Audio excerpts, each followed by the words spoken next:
രണ്ട് ഗ്യാരണ്ടികൾ നടപ്പാക്കാൻ തീരുമാനിച്ചു. ഒന്ന്, KSRTC ബസ്സുകളിലെ സ്ത്രീകൾക്കുള്ള സൗജന്യ യാത്ര അനുവദിക്കുന്നത് സംബന്ധിച്ച്. രണ്ടാമത്തെ കാര്യം, ഒരു വയോജനങ്ങൾക്കായുള്ള പ്രത്യേക വകുപ്പ് രൂപീകരിക്കും എന്ന് ഇന്ദിരാ ഗ്യാരണ്ടിയിലുണ്ടായിരുന്നു.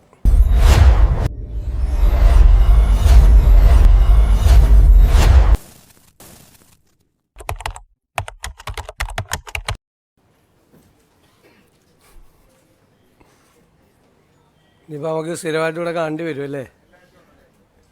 നോക്കാം, പറ്റുമെങ്കിൽ എത്തും.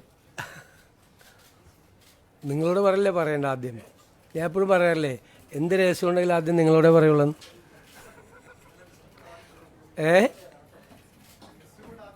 അല്ല, ഗവർണറെ കാണുന്നതിന് മുമ്പ് പറയാൻ പാടില്ല, അതിനുള്ള അധികാരം നമുക്കില്ല.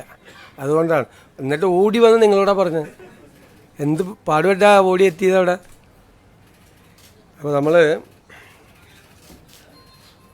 ഇന്നിപ്പോൾ ആദ്യത്തെ മന്ത്രിസഭാ യോഗം കഴിഞ്ഞു സത്യപ്രതിജ്ഞയ്ക്ക് ശേഷം. അപ്പോൾ തെരഞ്ഞെടുപ്പ് കാലത്ത് UDF 5 ഗ്യാരണ്ടികൾ ജനങ്ങൾക്ക് നൽകിയിട്ടുണ്ടായിരുന്നു. ആദ്യത്തെ മന്ത്രിസഭാ യോഗത്തിൽ തന്നെ അതിലെ 2 ഗ്യാരണ്ടികൾ നടപ്പാക്കാൻ തീരുമാനിച്ചു. ഒന്ന്, KSRTC ബസ്സുകളിലെ സ്ത്രീകൾക്കുള്ള സൗജന്യ യാത്ര അനുവദിക്കുന്നത് സംബന്ധിച്ച്. ജൂൺ 15-ാം തീയതി മുതൽ നടപ്പാക്കും. അതിൻ്റെ വിശദാംശങ്ങൾ പിന്നീട് പ്രഖ്യാപിക്കും. ജൂൺ 15 മുതൽ, അടുത്ത മാസം 15-ാം തീയതി മുതൽ KSRTC ബസ്സിലെ സ്ത്രീകളുടെ സൗജന്യ യാത്ര ആരംഭിക്കും. രണ്ടാമത്തെ കാര്യം, ഒരു വയോജനങ്ങൾക്കായുള്ള പ്രത്യേക വകുപ്പ് രൂപീകരിക്കും എന്ന് ഇന്ദിരാ ഗ്യാരണ്ടിയിലുണ്ടായിരുന്നു. നിങ്ങൾ കേൾക്കുമ്പോൾ അത് തീരുമാനമെടുത്തിട്ടുണ്ട്. വയോജനങ്ങൾക്കായി പ്രത്യേക വകുപ്പ് രൂപീകരിക്കാൻ പോവുക. ഞാൻ വളരെ അഭിമാനത്തോടെ പറയുന്നു, എൻ്റെ അറിവിൽ നമ്മുടെ രാജ്യത്ത് ആദ്യമായിട്ടാണ് ഒരു സംസ്ഥാനത്ത് വയോജനങ്ങൾക്ക് വേണ്ടി പ്രത്യേകമായ വകുപ്പ് രൂപീകരിക്കുന്നത്. ഞങ്ങൾ ആ വകുപ്പ് രൂപീകരിച്ചതിന് ശേഷം ഇത് ഏറ്റവും ഭംഗിയായി നടപ്പാക്കിയ രാജ്യം ജപ്പാനാണ്.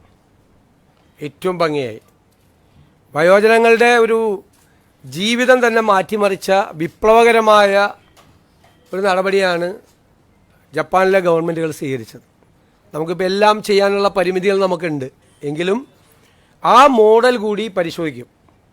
അതിനുള്ള ഒരു നല്ല സ്റ്റഡി അടുത്ത 1-2 മാസത്തിനുള്ളിൽ പൂർത്തിയാക്കി കേരളത്തിലെ വയോജനങ്ങളെ, ഞാൻ കരുതുന്നത് ഒരു സമൂഹം പരിഷ്കൃതമാണോ അല്ലയോ എന്ന് പരിശോധിക്കാനുള്ള ഒരു അളവുകോൽ ആ സമൂഹത്തിലെ മുതിർന്ന ആളുകളോട് എങ്ങനെ പെരുമാറുന്നു എന്നതാണ്.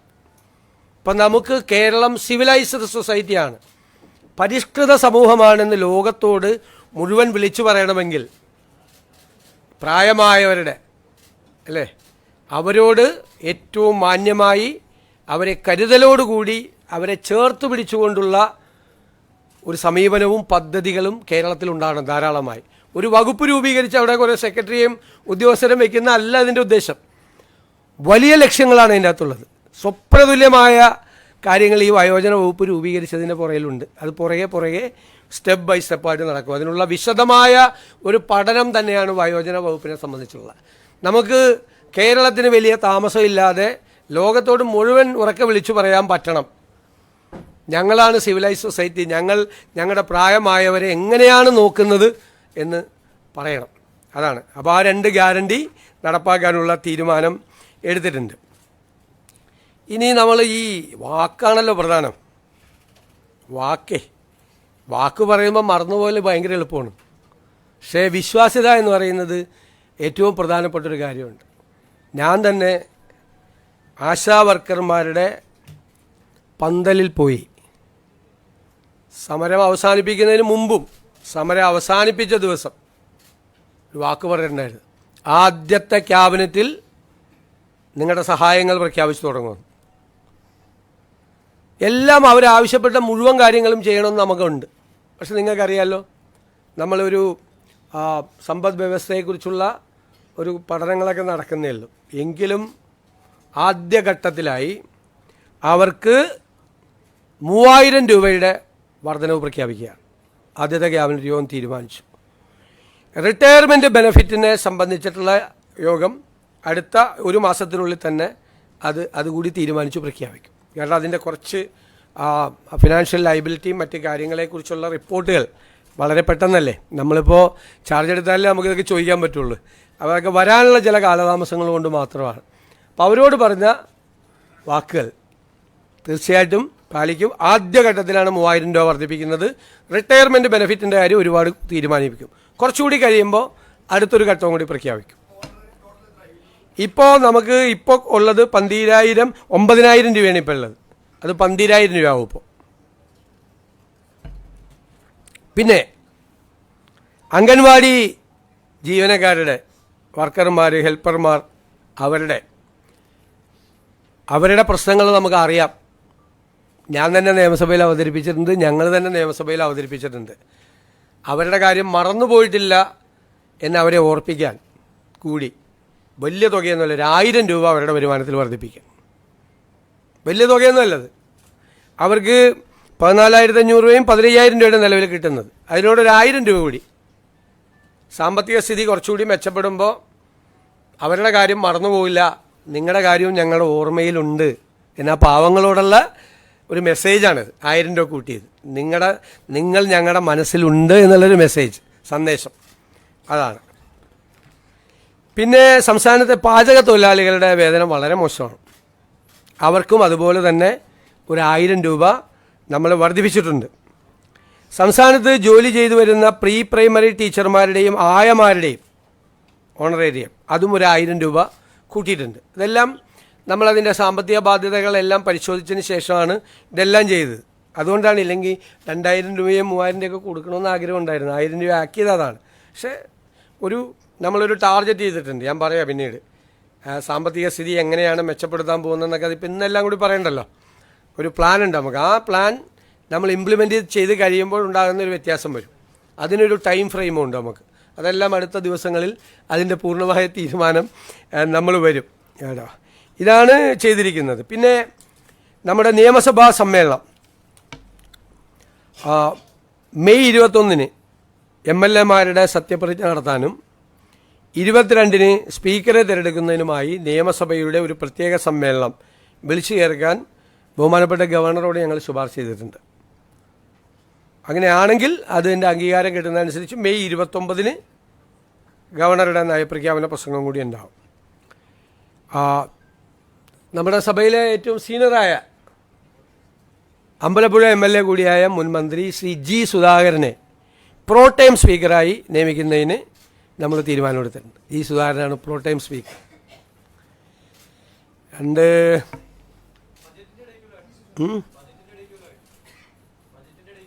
പറയാം അത് ഗവർണറുടെ ഇത് കിട്ടിക്കഴിഞ്ഞിട്ട് നമുക്ക് പറയാം.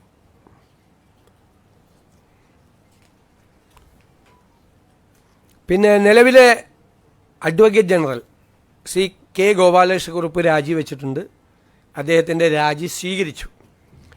അഡ്വക്കേറ്റ് ജയ്ജു ബാബുവിനെ അഡ്വക്കേറ്റ് ജനറലായി, സീനിയർ അഡ്വക്കേറ്റാണ് ഹൈക്കോടതിയിലെ സീനിയർ അഡ്വക്കേറ്റ് ശ്രീ ജയ്ജു ബാബുവിനെ അഡ്വക്കേറ്റ് ജനറലായി നിയമിക്കാൻ തീരുമാനിച്ചു. അതുപോലെ director general of prosecution Shri TA ഷാജിയുടെ രാജി സ്വീകരിച്ചു. Shri T. Asaf Ali, advocate T. Asaf Ali, അദ്ദേഹം നേരത്തെയും ഡയറക്ടർ ജനറൽ ഓഫ് പ്രോസിക്യൂഷൻ ആയിരുന്നു പണ്ട് ഉമ്മൻചാണ്ടി സർക്കാരിൻ്റെ കാലത്ത്. അദ്ദേഹത്തെ ഡയറക്ടർ ജനറൽ ഓഫ് പ്രോസിക്യൂഷൻ ആകാൻ വേണ്ടിയിട്ട് തീരുമാനമെടുത്തിട്ടുണ്ട്. പിന്നീട് വളരെ പ്രധാനപ്പെട്ട തീരുമാനം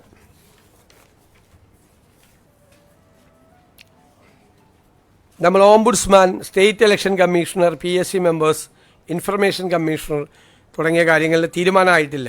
അപ്പോൾ അത് പുതിയ മന്ത്രിസഭ, പുതിയ ഗവൺമെൻറ് അത് അറിയിക്കും എന്ന് ഗവർണറെ അറിയിക്കാൻ തീരുമാനിച്ചിട്ടുണ്ട്. 15/12/2023 ഈ നവകേരള സദസ്സിൻ്റെ പരിപാടിയുടെ ഭാഗമായി അന്നത്തെ മുഖ്യമന്ത്രി ആലപ്പുഴ ജില്ലയിൽ എത്തിയപ്പോൾ റോഡരികിൽ പ്രതിഷേധം നടത്തിയ 2 പേർക്കെതിരായി മുഖ്യമന്ത്രിയുടെ ഗൺമാന്മാരായ ആളുകൾ വളഞ്ഞിട്ട് ആക്രമിച്ച സംഭവം കേരളത്തെ നടുക്കിയൊരു സംഭവം ഉണ്ടായിട്ടുണ്ട്. ഒന്നും മറക്കാൻ പറ്റണില്ല. അതിൽ ഇല്ലേ, നമ്മളതിൻ്റെ രാഷ്ട്രീയ പ്രതികാരത്തിനൊന്നും അല്ല പോകുന്നത്. ബഹുമാനപ്പെട്ട ആലപ്പുഴ മജിസ്ട്രേറ്റ് കോടതി നവംബർ 8, 2024 ഒരു ഉത്തരവിട്ടിട്ടുണ്ട്. എന്താണ് ഉത്തരവ്? അതൊരു അന്വേഷണം നടത്തണം, പുനരന്വേഷണം നടത്തണം. കാരണം ഇവർ പറഞ്ഞത് ഒരു തെളിവുമില്ല എന്നാണ് പറഞ്ഞത്. അപ്പോൾ വീഡിയോ ഉണ്ടെന്ന് പറഞ്ഞു, വീഡിയോ ഇല്ല എന്ന് പറഞ്ഞു. അപ്പോൾ ഇവർ വീഡിയോ ഹാജരാക്കിയപ്പോൾ കോടതിക്ക് അത് ബോധ്യമായി. കാരണം മുഖ്യമന്ത്രിയെ രക്ഷിക്കുന്നതിന് വേണ്ടിയിട്ടല്ല, ഞാൻ എൻ്റെ മെറിറ്റിലേക്കൊന്നും പോകുന്നില്ല, ബോധ്യമായി. അപ്പോൾ കോടതി ഒരു പുനരന്വേഷണത്തിന് ഉത്തരവിട്ടിട്ട് ഇതുവരെ അന്വേഷണം നടത്തിയിട്ടില്ല. അപ്പോൾ നമ്മൾ നടത്തണ്ടേ? നിയമപരമായ ഇതല്ലേ.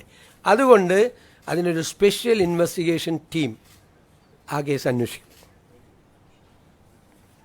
ഇത്രയാണ് തീരുമാനങ്ങൾ. പിന്നെ മഴക്കാല പൂർവ്വ പ്രവർത്തനങ്ങൾ നടത്തുന്നതിന് വേണ്ടിയിട്ടുള്ള നടപടിക്രമങ്ങൾ ക്യാബിനറ്റ് പരിശോധിച്ചിട്ടുണ്ട്. അത് കുറേ കൂടി മെച്ചപ്പെടുത്തി കുറേ കൂടി വേഗത്തിലാക്കുന്നതിന് വേണ്ടിയിട്ടുള്ള നടപടികൾ കൂടി അത് സ്വീകരിക്കും. അടുത്ത മന്ത്രിസഭാ യോഗം ബുധനാഴ്ച ക്രമം അനുസരിച്ച്, ഇതൊരു കൺവെൻഷനലായിട്ട് ചേരുന്നതാണ്, അടുത്തതും അത് ചേരും. ഇതൊക്കെയാണ്. അതെ, ഞാൻ പറഞ്ഞല്ലോ, അതിപ്പോൾ നമുക്ക് ഇപ്പോഴല്ലേ നമ്മൾ ഒപ്പിട്ട് ചാർജ് എടുത്തത്. നമുക്കതിൻ്റെ ഫിസിക്കൽ ഇമ്പാക്റ്റ് എന്താണ്, മറ്റു കാര്യങ്ങൾ എന്താണ് എന്ന് നമ്മളിപ്പോൾ ആവശ്യപ്പെട്ടിട്ടേ ഉള്ളൂ. അത് കിട്ടിക്കഴിഞ്ഞാലല്ലേ നമുക്കതിൻ്റെ ഡീറ്റെയിൽസ്, ഒരു വർഷം എത്ര വരുമാനം ഉണ്ട്, അതിൻ്റെ ഫിനാൻഷ്യൽ ഇമ്പാക്റ്റ് സാധാരണക്കാരുടെ മീതെ എത്രയാണ് കൂടുന്നത് എന്നെല്ലാം ഒന്നൊരു പരിശോധിച്ചിട്ട് ഒരു തീരുമാനം അടുത്ത ക്യാബിനറ്റിലോ അല്ലെങ്കിൽ വേറൊരു ഉണ്ടാവും. അത് ഞാൻ പറയാൻ വിട്ടുപോയതാണ്. തീർച്ചയായിട്ടും ധവളപത്രം ഇറക്കും, സാമ്പത്തിക സ്ഥിതിയെക്കുറിച്ചുള്ള ധവളപത്രം ഇറക്കും. അത് തീരുമാനമായിട്ടുണ്ട്. അത് ഒരു ഉദ്യോഗസ്ഥ തലത്തിൽ മാത്രമല്ല, വിദഗ്ധരായ ആളുകളെ ഒരു ടീം അത് പിന്നീട് പ്രഖ്യാപിക്കും. വളരെ പെട്ടെന്ന് വേണം. സാമ്പത്തിക വിദഗ്ധരായ ആളുകളുടെ ഒരു ടീം അത് അന്വേഷിക്കാൻ വേണ്ടിയിട്ട് ഉണ്ടാവും. അത് പരിശോധിച്ച് നിലവിലെ സാമ്പത്തിക സ്ഥിതിയെക്കുറിച്ച് കേരളത്തിലെ ജനങ്ങളെ ബോധ്യപ്പെടുത്തുന്നതിന് വേണ്ടിയിട്ടുള്ളൊരു ധവളപത്രം ഉണ്ടാവും. അല്ല, അതല്ല ഞാൻ പറയാം. അതിൻ്റെ വിശദാംശങ്ങൾ പിന്നീട് തരും. 15-ാം തീയതി മുതൽ അത് നടപ്പാക്കും. വിശദാംശങ്ങൾ അടുത്ത ദിവസങ്ങളിൽ തരും, നിങ്ങൾക്ക് തരും. അല്ലല്ല, അതൊന്നും എല്ലാം കൂടി നമ്മളൊരു ആദ്യത്തെ ക്യാബിനറ്റ് തീരുമാനിച്ച അടുത്ത ദിവസമൊക്കെ പോയി വെറുതെ ഇരിക്കേണ്ടി വരില്ലേ, ചുമ്മാ. ഇല്ലില്ലേ, SIT രൂപീകരിച്ച് അത് ആഭ്യന്തര വകുപ്പാണ് അത് ചെയ്യേണ്ടത്. അതൊക്കെ അവർ ചെയ്തോളും ഭംഗിയായിട്ട്. അതിലൊക്കെ ക്യാബിനറ്റ് എടുക്കേണ്ട കാര്യം.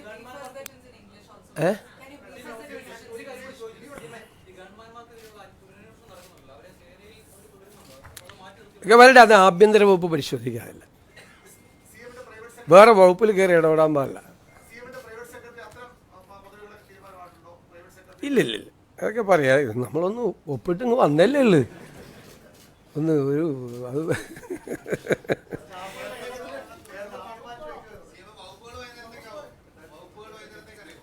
സമയത്ത് കിട്ടിയ ഗസറ്റ് വരും സമയമാകുമ്പോൾ. വല്ലതും വൈകിയ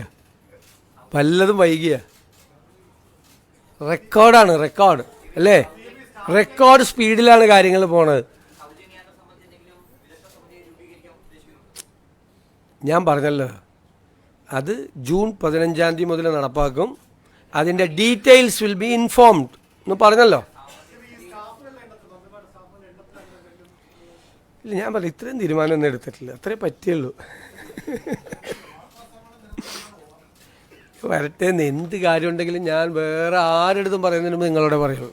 അതിൻ്റെ വാക്കാണ്, രഹസ്യം ഫസ്റ്റ് നിങ്ങളുടെ പറയുള്ളൂ. ഉറപ്പായിട്ട് പരിശോധിക്കും, ഉറപ്പായി അത് പരിശോധിക്കും. കാരണം ഞാനും അതിനെ വിമർശിച്ചിട്ടുള്ള ആളാണ്. പണ്ട് പറഞ്ഞ വാക്ക് വിഴുങ്ങാൻ പാടില്ല, വാക്കാണ്. ഞാൻ വിമർശിച്ചിട്ടുള്ള പരിശോധിക്കുക ഞങ്ങൾ. അപ്പോൾ നിങ്ങളുടെ ആളിൽ എല്ലാവരും ഉണ്ടോ?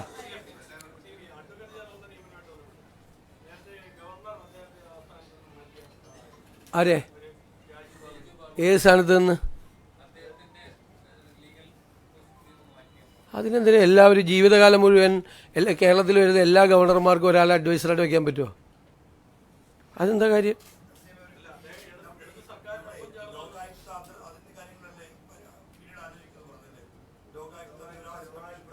അതെല്ലാം ഗവൺമെൻറ് അറിയിക്കുന്നു.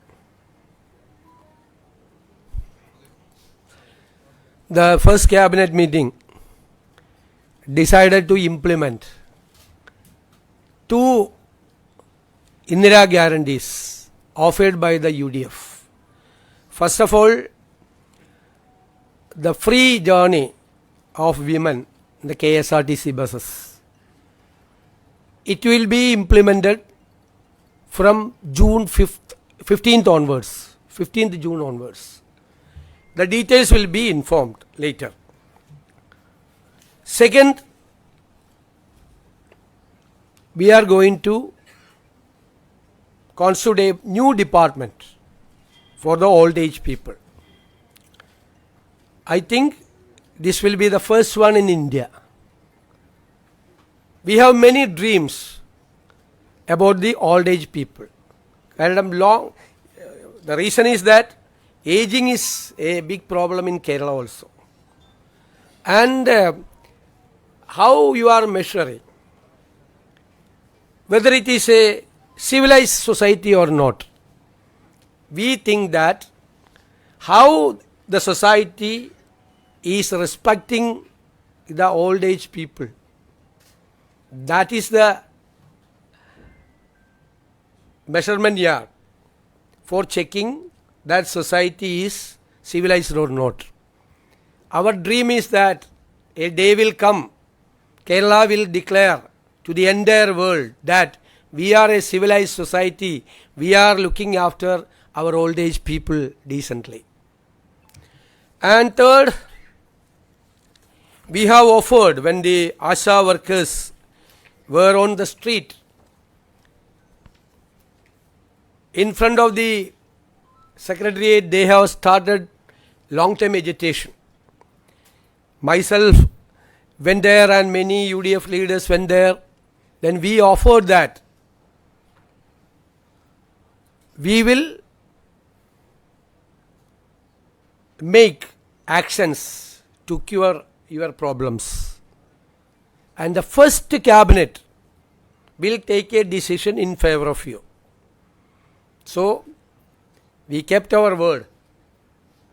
The first cabinet, we have decided to increase 3,000 rupees per month to all the ASHA workers as honorarium.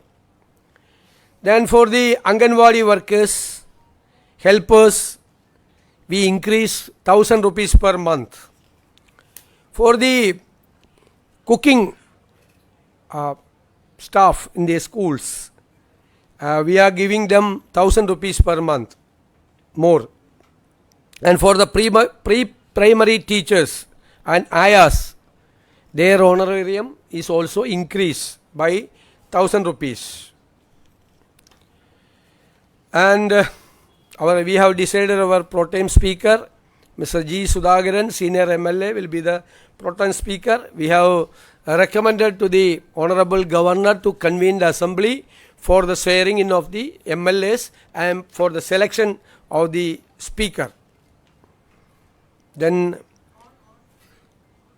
on 21st, swearing in of the MLAs, 22nd, election of the speaker, and 29th for the address by the Honorable Governor.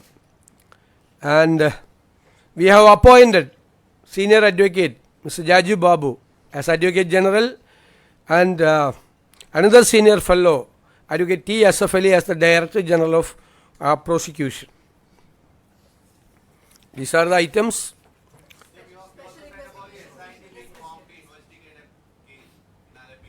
Yeah.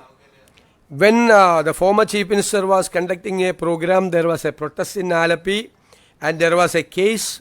2 workers were brutally attacked by the gunmen of the Honorable former Chief Minister. It was a case, and by rejecting the arguments put forward by the prosecution, the court issued an order for a reinvestigation.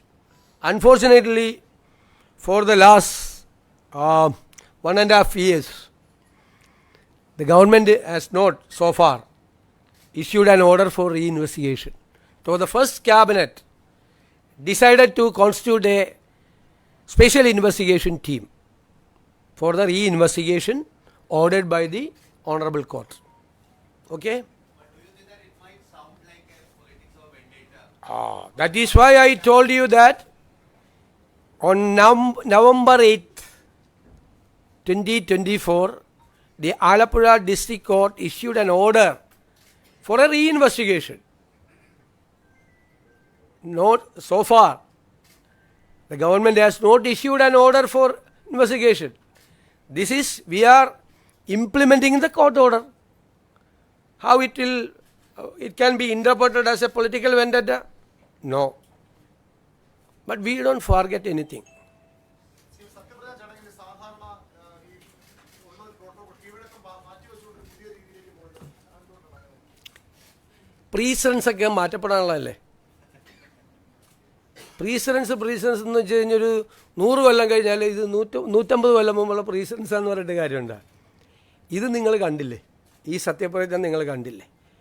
ഈ സത്യപ്രതിജ്ഞയിൽ വന്ന അതിഥികൾ ആരൊക്കെയായിരുന്നു? ശ്രീ രാഹുൽ ഗാന്ധി, ശ്രീ മല്ലികാർജുൻ ഖാർഗെ, ശ്രീമതി പ്രിയങ്ക ഗാന്ധി, 3 സംസ്ഥാനങ്ങളിലെ മുഖ്യമന്ത്രിമാർ, 2 സംസ്ഥാനങ്ങളിലെ ഉപമുഖ്യമന്ത്രിമാർ, നിരവധി സംസ്ഥാനങ്ങളിൽ നിന്നുള്ള മന്ത്രിമാർ, ഛത്തീസ്ഗഡിലെ മുൻ മുഖ്യമന്ത്രി ശ്രീ ഭൂപേഷ് ബാഗൽ. ഇതിനു മുമ്പ് ഏതെങ്കിലും സത്യപ്രതിജ്ഞയ്ക്ക്, ഏതെങ്കിലും ഗവൺമെൻറ്റിൻ്റെ ഒരു സത്യപ്രതിജ്ഞയ്ക്ക് ഇത്രയധികം നേതാക്കൾ ഒരുമിച്ച് വന്ന സമയമുണ്ടായിട്ടുണ്ടോ? കേരളത്തിലെ പ്രതിപക്ഷ നേതാവ്, പ്രതിപക്ഷ നേതൃനിരയിലെ BJP പ്രസിഡന്റ്, CPI സെക്രട്ടറി, മുസ്ലിം ലീഗിൻ്റെ സമുന്നതനായ നേതാവ് പാണക്കാട് തങ്ങൾ ഉൾപ്പെടെ ഒരു വലിയ നിര അല്ലേ? അവിടുത്തെ ക്രൗഡ് എന്താണ്? നമുക്ക് നിയന്ത്രിക്കാൻ പോലും പറ്റാത്തൊരു ക്രൗഡ് അല്ലേ? അത് നമുക്കറിയായിരുന്നു മുൻകൂട്ടി സംഭവിക്കുമെന്ന്. അപ്പോൾ സുരക്ഷിതത്വവും മറ്റു കാര്യങ്ങളും എല്ലാം പരിഗണിച്ച് അവരുടെ കൂടെ സാന്നിധ്യത്തിൽ ഇല്ലേ, എല്ലാവരുടെയും ആരെയും മാറ്റി നിർത്തിയിട്ടില്ല. അവിടെ കുറച്ച് പേരെ കൊണ്ടുപോയി താഴെ ഇരുത്തുകയും കുറച്ച് പേരെ കൊണ്ടുവന്ന് സ്റ്റേജിലിരുത്തുകയും അല്ല ചെയ്തത്. ശ്രദ്ധിച്ച പ്രധാനപ്പെട്ട ഡിഗ്നിറ്ററീസിനെല്ലാം നേരിട്ട് തന്നെ ഞാൻ വിളിച്ചത്. മുൻ മുഖ്യമന്ത്രിയെ അദ്ദേഹത്തിൻ്റെ വസതിയിൽ പോയിട്ടാണ് ക്ഷണിച്ചത്. അദ്ദേഹം സ്നേഹപൂർവ്വം ആ ക്ഷണം സ്വീകരിച്ച് അദ്ദേഹം എത്തി. ഞാൻ പ്രത്യേകം നന്ദി പറയുകയാണ്. ബാക്കി ഞാൻ BJP പ്രസിഡന്റിനെല്ലാം ഫോണിൽ MLA ആയിട്ട് ജയിച്ചു വന്ന ആളാണ്. BJPയുടെ സംസ്ഥാന പ്രസിഡന്റാണ് ശ്രീ ബിനോയ് വിശ്വം ഉൾപ്പെടെയല്ല. എനിക്ക് പറ്റാവുന്നത്ര സമയപരിധി ഉണ്ട്, അറിയാമല്ലോ. എല്ലാവരെയും നേരിട്ട് ബന്ധപ്പെട്ട് എല്ലാവരുടെയും സാന്നിധ്യത്തിൽ, ഇത് ജനങ്ങൾ തിരഞ്ഞെടുത്തൊരു മന്ത്രിസഭയല്ലേ അല്ലേ?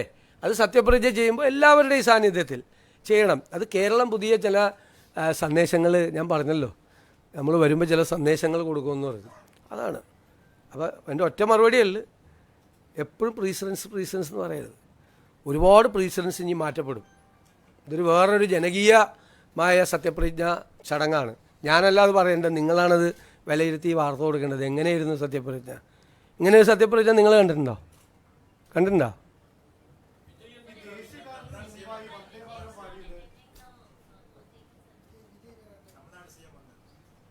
അല്ലല്ല, അദ്ദേഹം വരും. ഞാൻ പറഞ്ഞല്ലോ, ഇന്നലെ നിങ്ങളോട് പറഞ്ഞല്ലോ, അദ്ദേഹം വരും.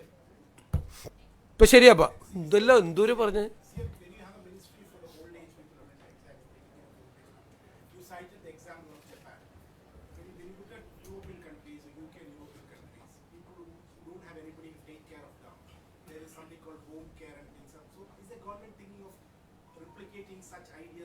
Definitely, we have to protect each and every old age people. We don't allow them to be alone. The government is with them. Kerala is with them. That is a message. It's a very good question. That is our dream. We have to reach there. Nobody. Okay. Thank you very much.